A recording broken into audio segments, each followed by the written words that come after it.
and gentlemen, welcome back to the Charlton Athletic Career Mode. It's been a little while, but we are back and on the grind. Happy New Year, by the way, everybody. I know I've taken a couple of weeks off, but we're back. We're raring to go, and if I can remember how to find the calendar, we'll probably talk about what we're going to do in this episode. Genuinely, where is the calendar?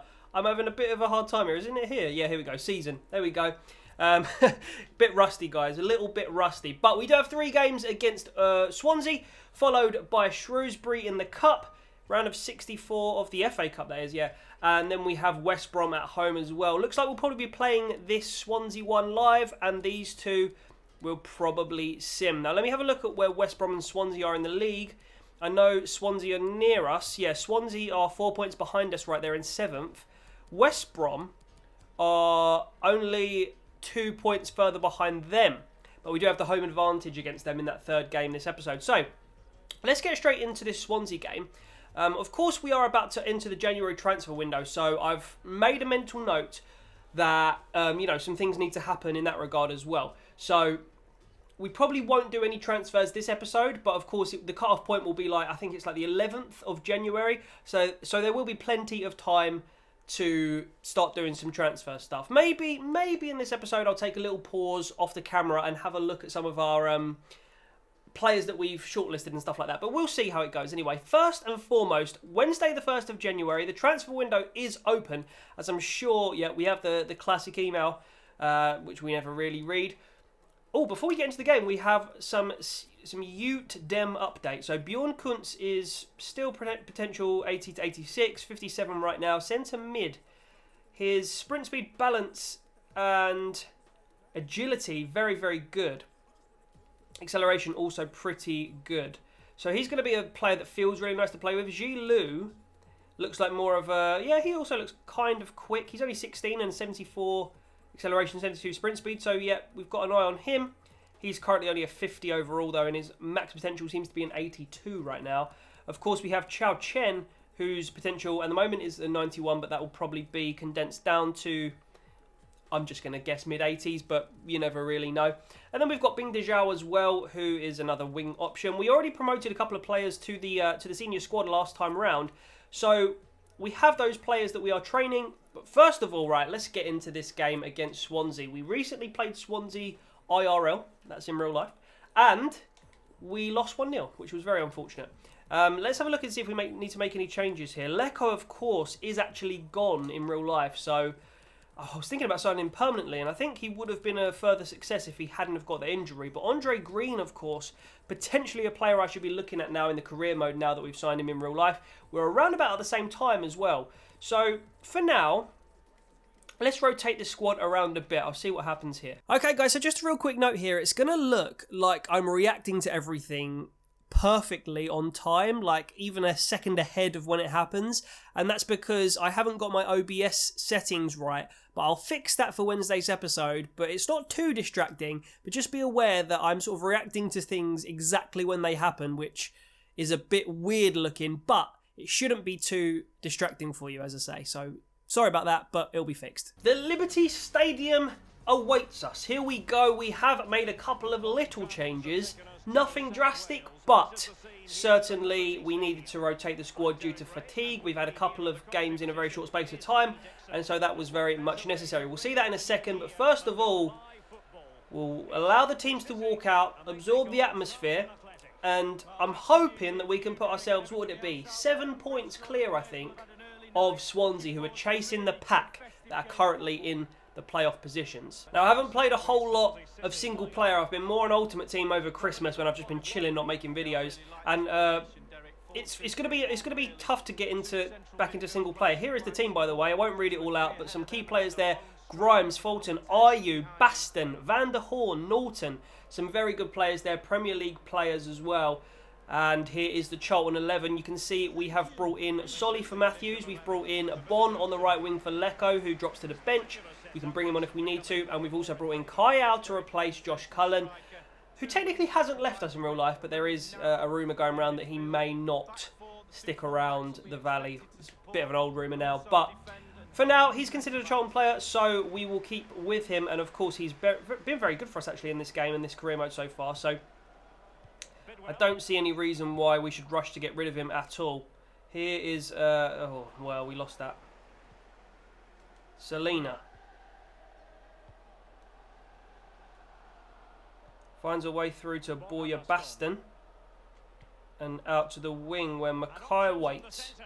He does tries a little ball roll. But Chris Solly is cute to that. And Kyle now. It's Oztuma. We're looking for a quick break here, I think, guys. And I think Smith Rowe's going to outpace. Is he? Don't know if I've got the skills. I have got the skills. What a skill move that was. Little drag back there. Play it out to Ben Purrington. Back to Smith Rowe, I think. Oh, he didn't get himself in a very good position there.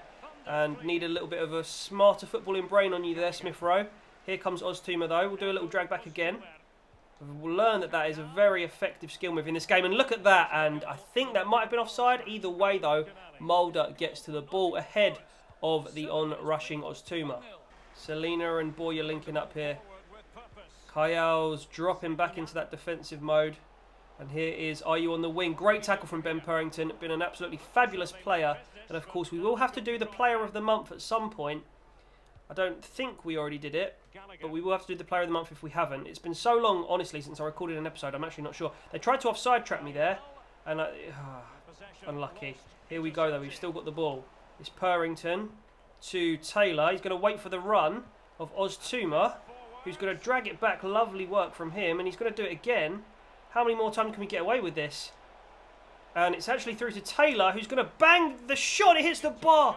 Unlucky Lyle Taylor. That was a fantastic effort. Norton tries a little chip ball there, and he does actually get it to Ayew, and Dylan Phillips does well there.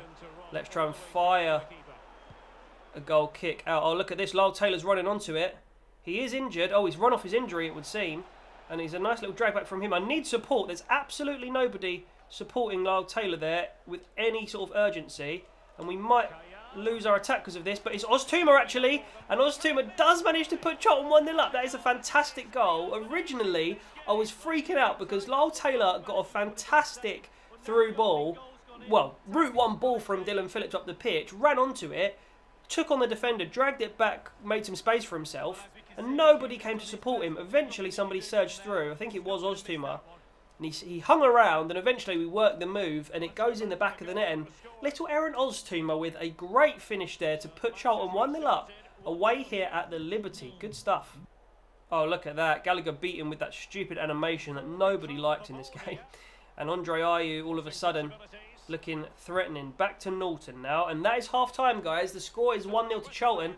It's a good goal that we scored. We worked it really well, and Oztuma finished it well, nice and composed. Lyle Taylor's been very, very good, and he's run off his injury, which is even better. There are the half-time scores. It seems like all of our rivals, just on a glance, are doing well, other than... I can't remember where Huddersfield are. Huddersfield and Stoke. It looks like Stoke are winning that one away. West Brom are winning. Sheffield Wednesday are drawing.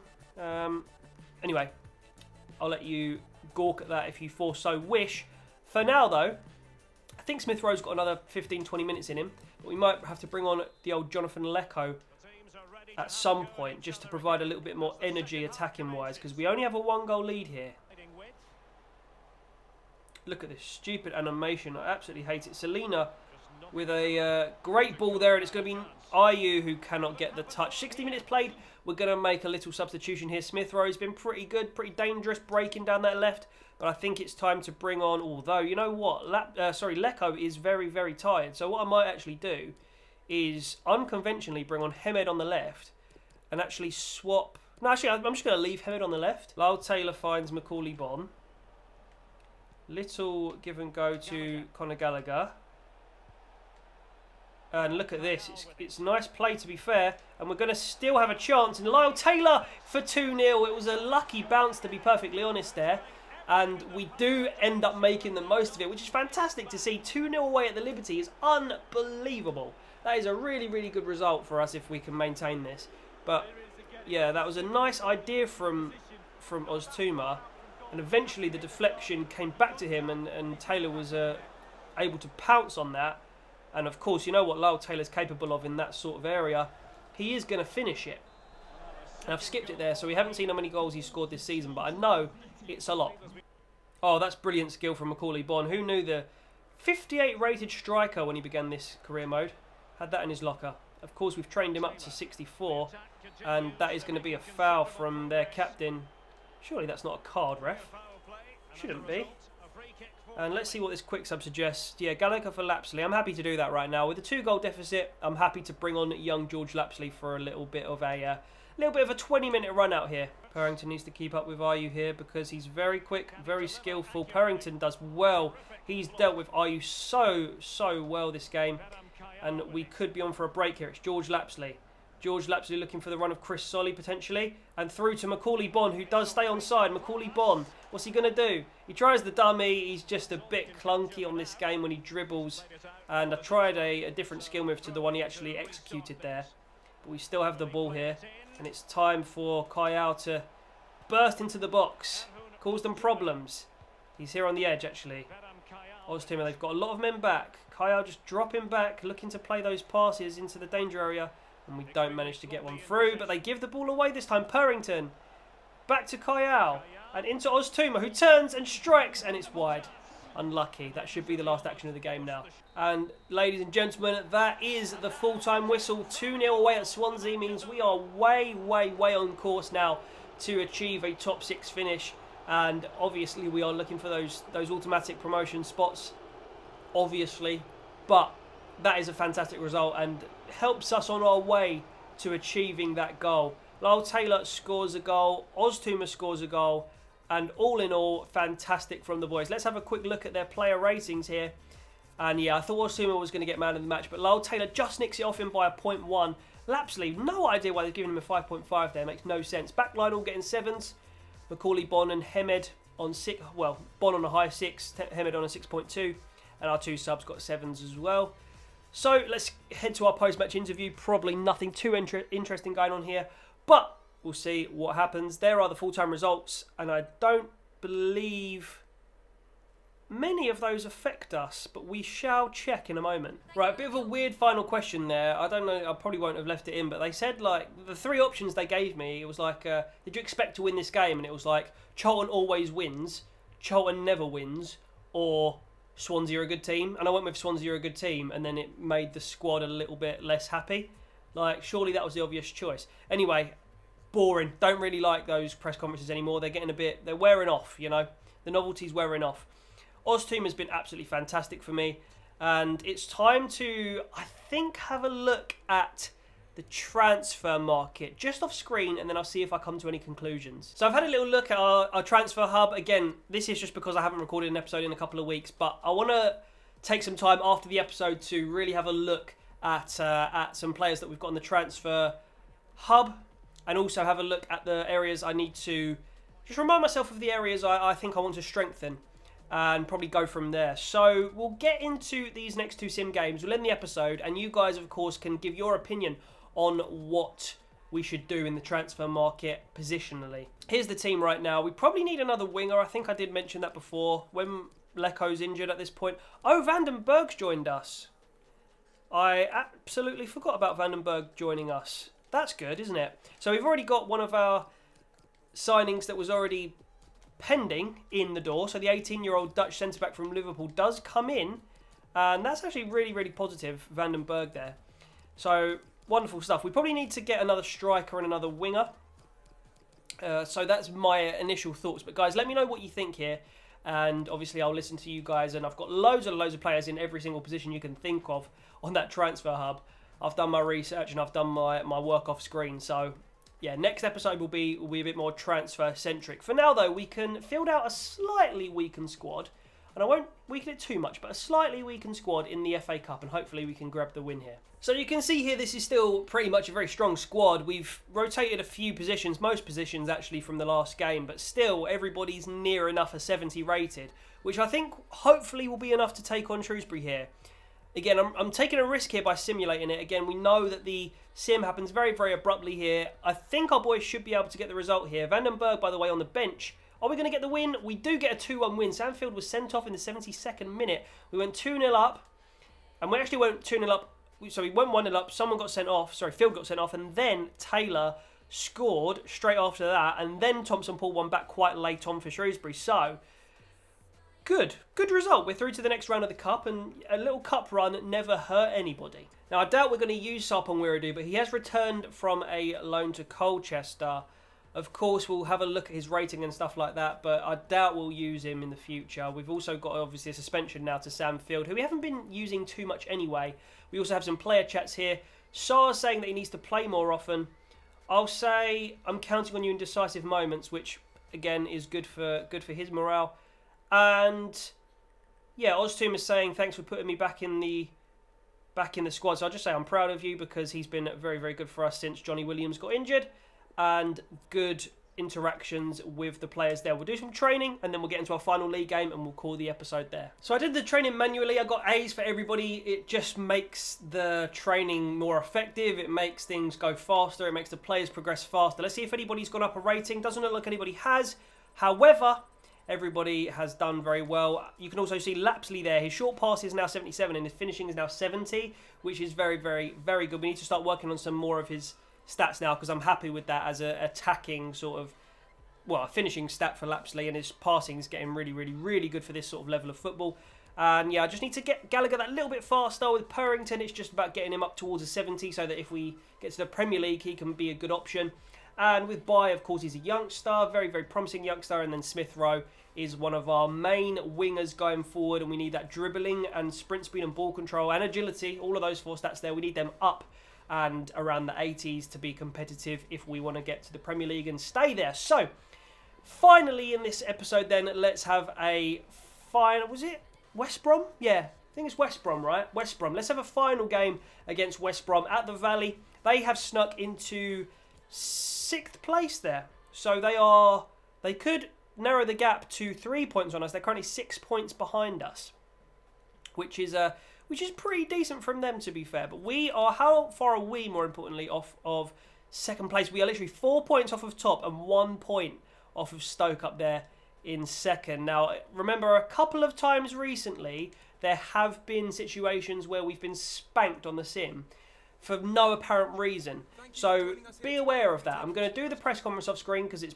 boring as hell, and then we will get into that West Brom game. Just for reference there, all of our answers, all 3 of our answers did well for our team morale there. Team morale currently very happy, so all that's left to do now is switch the team around, make sure I've got my prime 11 ready to go against West Brom at the Valley here, and then we'll get into the sim. So you can see here, back to the dream team. We have Oztoom on form, Taylor on form, Lecco and Smith Rowe back to full fitness on the wings, Gallagher, Cullen in midfield, Phillips in goal, and a back line of Purrington, Pearce, the captain, Lockyer, and Adam Matthews. Let's get into the sim here. I'm braced for all sorts of scenarios to come out of this one.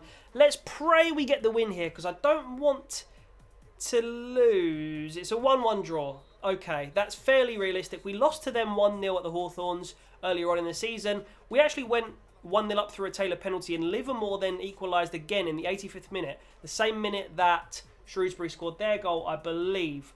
So I was just about to have a little drink there, but I don't know why I'm holding a drink when I'm literally recording a video. But we drew 1-1 with West Brom, which means they stay 7 points behind us. Was it 7 or 9 or 8? Something like that. I think it was 7. Let's have a look anyway at the table before we end the episode off. So West Brom, 52 points, yeah. So they're 6 points behind us, I beg your pardon. So 2 wins, basically, is what that equates to. We now have a 3-point gap between us and Stoke, and now a 6-point gap between us and the league leaders, Nottingham Forest. So can we claw that back gradually over the next few videos and episodes? Guys, the next episode will be coming on Wednesday, around about 7 PM. Am I going to get tonight's one out of 7? Probably not. Around about 7 PM, that's what I aim for every week, but of course when I'm working in a day that can be pushed back a little bit later, so around about 7 is when you can expect to see the videos. I'm going to do this training off screen, so if anybody changes rating over the course of the next 2 days, and by the time you see the next episode, then that's why. And other than that, guys, thank you so much for watching. I'm very buzzing to get this series up and running again, and thank you so much for watching. I'll see you next time. See you later.